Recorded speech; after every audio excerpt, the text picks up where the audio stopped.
Live చూద్దాం. మీ దగ్గర నుంచి కూడా దయచేసి హరీష్ రావు గారు కూడా వారికి ఉన్న అనుభవాన్ని ఉపయోగించుకొని వాస్తవాలు మాట్లాడితే తప్పకుండా సభ సజావుగా జరుగుతుందని మా అభిప్రాయం. అధ్యక్ష please please running comment please Jagadishwar Reddy గారు ప్లీజ్ రన్నింగ్ కామెంటరీ చేయకండి దయచేసి ప్లీజ్ ప్లీజ్ అక్కడి నుంచి ఏం లేదు చేయకండి. Thank you speaker sir. Please please అధ్యక్ష ప్లీజ్ ఇస్తాను గౌరవనీయులు ప్లీజ్ అన్న అట్లా ఉన్నది సార్. ఇప్పుడు ఇట్లా మంత్రులు లేవడం సబబు కాదు సార్. కూర్చోండి దయచేసి. ఇప్పుడే ఇస్తాను. ఇట్లా ఉండదు అన్న. ఎలియా మినిస్టర్ గారు చెప్పండి కొద్దిగా. ఇప్పుడే అధ్యక్ష గౌరవనీయులు ఎలియా మినిస్టర్ గారు అన్నట్టు రాహుల్ గాంధీ గారి బాటలో నడుస్తామని చెప్పారు. అదే రాహుల్ గాంధీ గారు పాంచి న్యాయ్ గురించి కూడా చెప్పినారు. ఎమ్మెల్యేలు పార్టీ మారితే వెంటనే డిస్క్వాలిఫై కావాలన్నారు. వాళ్ళతో రాజీనామా చేయించారు. రెండవది అధ్యక్ష, మేము కూడా సబ్జెక్టే మాట్లాడతాం. We will not deviate from the budget. 10 ఏళ్ళు మేము కూడా ప్రభుత్వంలో ఉన్నాం. మా అనుభవాలను ఈ ప్రభుత్వానికి ఈ రాష్ట్రానికి మేలు జరిగే విధంగా వాస్తవాలు మాట్లాడే ప్రయత్నమే చేస్తాం అధ్యక్ష. అయితే ఒక రిక్వెస్ట్ అధ్యక్ష, బడ్జెట్ మొత్తం 4 రోజులు పెట్టినాం. మన పద్దులు కూడా మాట్లాడే అవకాశం తక్కువ ఉంది. అందువల్ల కొంచెం సమయం ఎక్కువ ఇవ్వండి దయచేసి. మేము ఈ రాష్ట్రం కోసం, మరి ఈ రాష్ట్ర ప్రజల భవిష్యత్తు కోసం ఈ ప్రభుత్వానికి కూడా కొన్ని మంచి సూచనలు ఇస్తాం అధ్యక్ష. కొంచెం దయచేసి ఇంటరప్షన్ లేకుండా సమయం ఇవ్వాలని విజ్ఞప్తి. అధ్యక్ష, the more a government blames others, the more it reveals its own failures and inability. ఏ ప్రభుత్వమైనా ఇతరులను ఎక్కువగా నిందిస్తుందో ఆ ప్రభుత్వం తన అసమర్థతను, వైఫల్యాలను బయట పెట్టుకుంటుంది.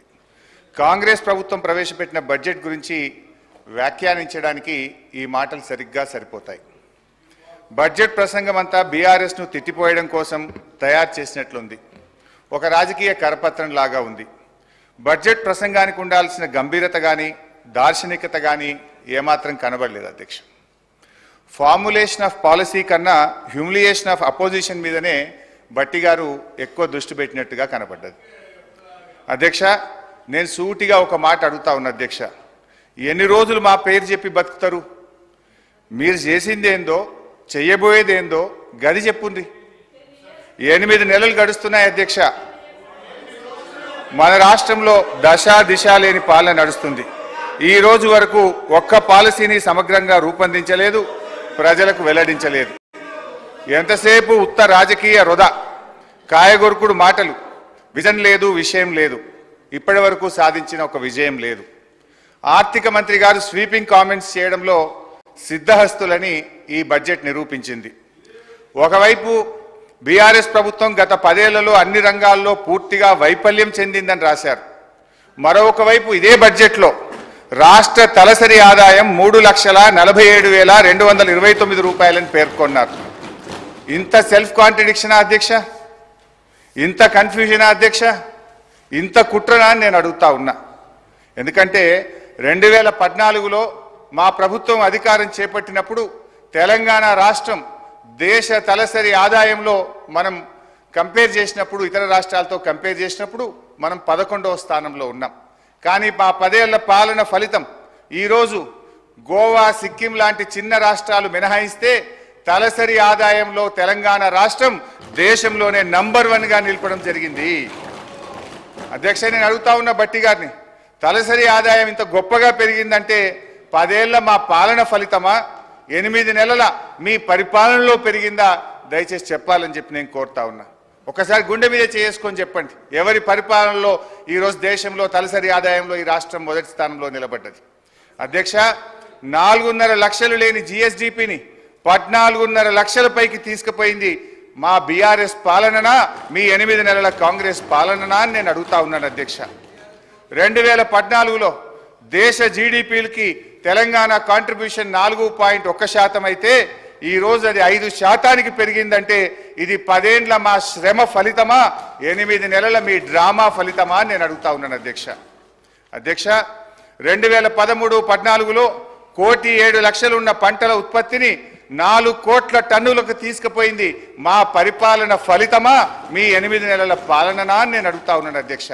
మేం వ్యవసాయానికి ఏం చెయ్యకుండానే 4 రెట్లు ఎక్కువ పంట పండిందా?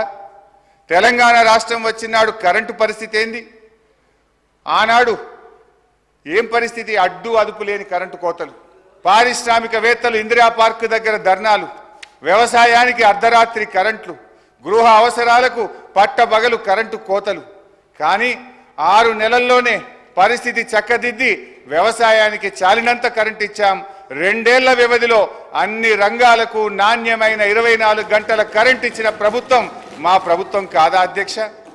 ఇవన్నీ చూస్తుంటే ఈ చెయ్యి పార్టీ వాళ్ళు కూడా చెవులలో పుష్పగుచ్చాలు పెడతారని బట్టి గారి ప్రసంగం విన్నాక అర్థమవుతా ఉంది అధ్యక్ష.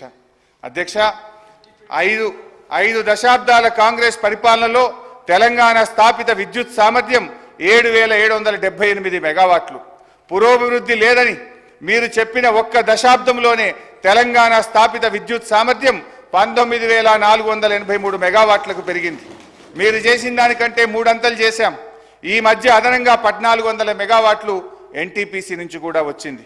మీ ఇందిరమ్మ రాజ్యంలో తలసరి విద్యుత్ వినియోగం ఎంతుందో తెలుసా? 1196 యూనిట్లు. అనుకున్నంత అభివృద్ధి సాధించలేదని గౌరవ ఆర్థిక మంత్రి గారు చెప్పిన బీఆర్ఎస్ పాలనలో తలసరి విద్యుత్ వినియోగం 2,349 యూనిట్లకు పెరిగింది అధ్యక్ష. ఇదంతా కాదు బట్టన్న స్పీకర్ గారు, ఇంత పెరిగింది అంత పెరిగిందని సరే లెక్కలు నేను చెప్తా, బుక్కులలో ఉంటుంది. కుల్లా మీరు ఒక్క 10 నిమిషాలు టీ బ్రేక్ ఇవ్వండి. నేను బట్టి గారు పోయి అసెంబ్లీ ముంగట గన్ పార్క్ మీద రోడ్డు మీద నిలబడతాం. రోడ్డు మీద పోయే 10 మందిని బీఆర్ఎస్ పాలనలో కరెంటు మంచిగుందా, కాంగ్రెస్ వచ్చిన 8 నెలల కరెంటు మంచిగుందా అని అడుగుదాం. కుల్లా జనం చెప్తారు కదా అధ్యక్ష. మాది బాగలేదు పురోభివృద్ధి సాధించలేదని మాటలు చెప్తే అయిపోతుంది అధ్యక్ష. అధ్యక్ష, చివరికి ఈ కరెంటు గురించి అధ్యక్ష గౌరవ మన సభానాయకులు ఇదే అసెంబ్లీలో అప్పుడు తెలుగుదేశం పార్టీ శాసనసభ్యుడిగా ఇటువైపు ఉండి ఆనాటి కాంగ్రెస్